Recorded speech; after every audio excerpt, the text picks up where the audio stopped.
Hello everyone, welcome back to the channel.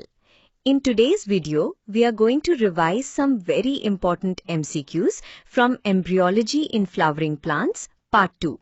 These questions are useful for exams and competitive biology preparation. So, I'll ask each question, give the answer, and then explain the concept in a simple way. So, let's begin. Our first question is, in angiosperms, the functional megaspore is usually which one? The correct answer is the fourth megaspore closest to the chalaza. During megasporogenesis, 4 megaspores are formed in a linear tetrad. But in most angiosperms, especially the polygonum type, 3 megaspores degenerate and only the chalazal megaspore remains functional. So remember, the functional megaspore is usually the chalazal one. Now this functional megaspore develops into the embryo sac. So the next question is, the mature embryo sac of the polygonum type is typically what? The answer is 8 nucleate and 7 celled. This is a very common exam question. The embryo sac has 8 nuclei but only 7 celled because the central cell contains 2 polar nuclei. So we have 1 egg cell, 2 synergids, 3 antipodal cells and 1 central cell. That makes 7 cells but 8 nuclei. Now since we mentioned the egg cell and synergids, let's move to the egg apparatus. Question: the egg apparatus in the embryo sac consists of what? The correct answer is 1 egg cell and 2 synergids. The egg apparatus is present at the micropylar end of the embryo sac. The egg cell takes part in fertilization while the synergids help in guiding the pollen tube towards the egg cell. And this brings us to another related question. The filiform apparatus is found in which cells? The answer is synergids. The filiform apparatus is a finger-like wall ingrowth present in synergids. Its main function is to attract and guide the pollen tube, and it also helps in nutrient absorption. So whenever you hear filiform apparatus, immediately think of synergids. So far, we discussed the female gametophyte. Now, let's shift to the male reproductive part, that is the anther. Question: what is the innermost nutritive layer of the anther wall? The correct answer is tapetum. Tapetum is the innermost layer of the anther wall, and it provides nutrition, enzymes, proteins, and sporopollenin precursors for the developing microspores or pollen grains. So a simple memory line is tapetum feeds the pollen.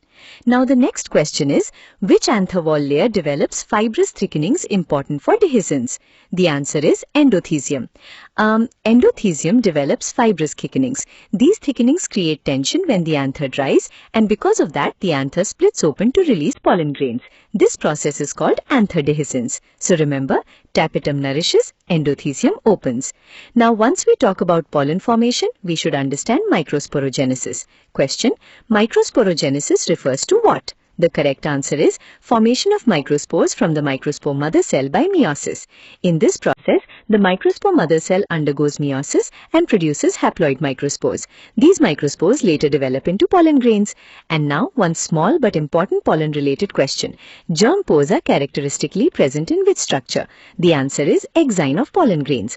Germ pores are thin regions in the pollen exine, and during pollen germination, the pollen tube emerges through these pores.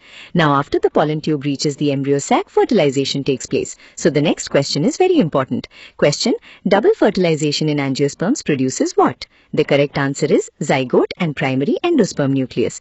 In double fertilization, one male gamete fuses with the egg cell to form the zygote. This is called syngamy. The other male gamete fuses with the 2 polar nuclei to form the primary endosperm nucleus, which is usually triploid. This is called triple fusion.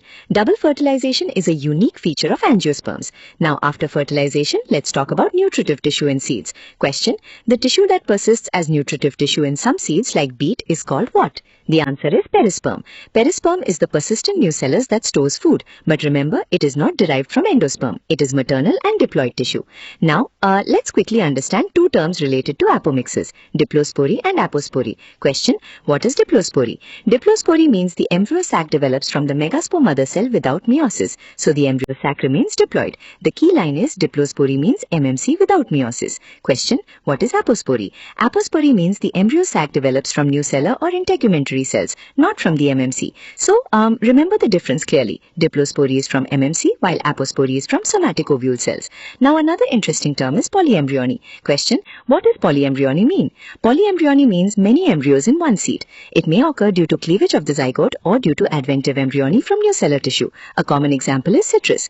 And finally, let's connect everything with the complete sequence of embryo sac development. Question: what is the correct sequence from megaspore mother cell to mature embryo sac and polygonum type? The correct sequence is MMC, meiosis, tetrad, functional megaspore, 3 mitosis, embryo sac. So first the megaspore mother cell undergoes meiosis and forms 4 megaspores. Out of these, 3 degenerate and 1 functional megaspore remains. Then that functional megaspore undergoes 3 mitotic divisions and forms the mature 8 nucleate 7-celled embryo sac. So that completes today's quick revision of important MCQs from embryology and flowering plants. Before ending, let's quickly recall the key points. Functional megaspore is usually chalazal. Polygonum embryo sac is 8 nucleate and 7-celled. Egg apparatus has 1 egg and 2 synergids. Filiform apparatus is found in synergids. Tapetum nourishes pollen. Endothecium helps in dehiscence. And double fertilization forms the zygote and primary endosperm nucleus. If this video helped you, please like, share and subscribe to the channel. Thank you for watching and I'll see you in the next video.